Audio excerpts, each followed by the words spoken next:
Media మిత్రులందరికీ కూడా నమస్కారం. పాడి కౌశిక్ రెడ్డి ఎమ్మెల్యేగా ఉండి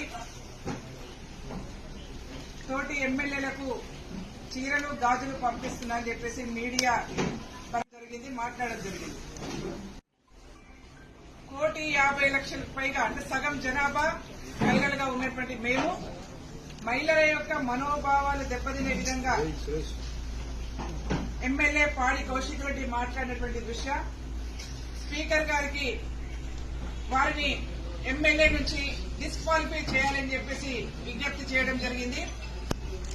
ఎందుకంటే రాజ్యాంగం మీద ప్రమాణం చేసి ప్రజల యొక్క హక్కులను కాపాడతాం, అందరినీ సమానంగా చూస్తామని చెప్పేసి రాజ్యాంగ పరంగా ప్రమాణం చేసినటువంటి ఎమ్మెల్యేలు సగం జనాభాలో సగభాగంగా ఉన్నటువంటి మహిళల్ని కించపరిచే విధంగా అంటే తక్కువగా చాతగాని వాళ్ళగా ముద్రించే ప్రయత్నం ఇవాళ ఎమ్మెల్యేగా చేసింది కాబట్టి అది డిస్క్వాలిఫై చేయాలని చెప్పేసి విజ్ఞప్తి చేయడం జరిగింది. అంతేకాకుండా నిన్న కూడా ఒక అంశం మాట్లాడారు. మళ్లీ తెలంగాణ రాష్ట్రంలో బతుకొచ్చిన వాళ్ళ గురించి మాట్లాడారు. అసలు టీఆర్ఎస్ పార్టీ నాకు అర్థం కావట్లేదు, పాడి కౌశిక్ రెడ్డితో మాట్లాడిస్తుందా లేకపోతే కేసీఆర్ గారికి తెలవకుండా మాట్లాడుతున్నారా ఒకసారి చెప్పాలి.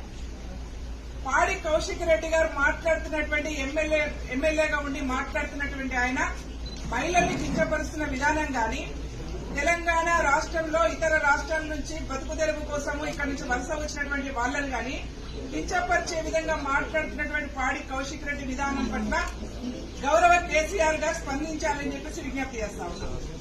ఒకవేళ కేసీఆర్ గాని హరీష్ రావు గారు గాని ఈ విషయంలో స్పందించకపోతే వాళ్లే మాట్లాడించినట్టుగా అనుకోవాల్సి వస్తుంది.